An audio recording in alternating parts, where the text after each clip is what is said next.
May napili na bilang comeback opponent si Filipino boxing icon Manny Pacquiao. Sa November 5, nakatakdang bumalik sa lona ang Fighting Senator kung saan makakaharap nito si two-division world champion Jesse Vargas. May report si Dennis Principe. Kasado na ang comeback fight ni Filipino boxing sensation Manny Pacquiao. Ayon sa Canadian agent ni Pacquiao na si Michael Cons, kanila nang napili si Mexican Jesse Vargas ang kasalukuyan naghahari bilang WBO welterweight world champion. Hawak ang 27-1 win-loss record, sa sa kanyang panalo ay natapos ng knockout. Nakalasap ng talon si Vargas kay former Manny Pacquiao tour mentor Timothy Bradley noong June 2015. Nakuha naman ni Vargas ang bakanting WBO crown nang talunin nito via 9th round TKO si Saddam Ali nitong nakaraang Marso sa Washington. Samantalang naniniwala naman si sports analyst attorney Ed Tolentino na ang pagpili kay Vargas ay isang patunay na magpapatuloy pa ang karir ni Pacquiao. Alam mo, nakikita ko sa pagpili kay Jesse Vargas ni Manny Pacquiao as an opponent in November, we are talking here of a calculated return by the Pac-Man. Ang ibig sabihin, itong kanyang pagbabalik, this is not a one-fight comeback.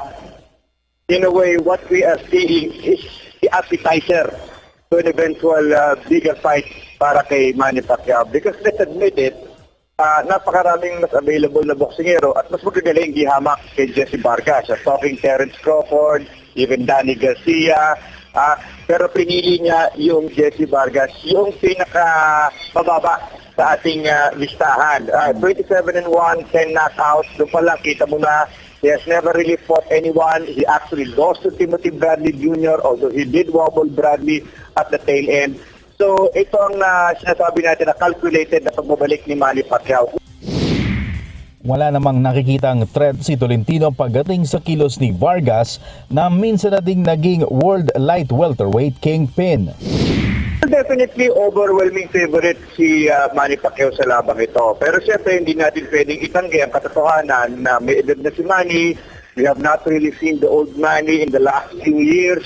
Ibang-iba na yung kanyang approach ngayon sa boxing. Not necessarily for the better. Dahil ang tingin nga na marami, parang naging segundo manong professional lamang niya ang professional boxing. Bata itong Jesse Vargas, he is hungry to avenge his Latino comrades.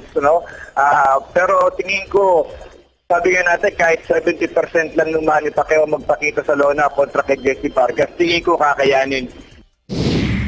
Nakatakda ang Pacquiao-Vargas sa November 5 kung saan posibleng ganapin ito sa Las Vegas o sa Dubai. Dennis Principe, PTV Sports.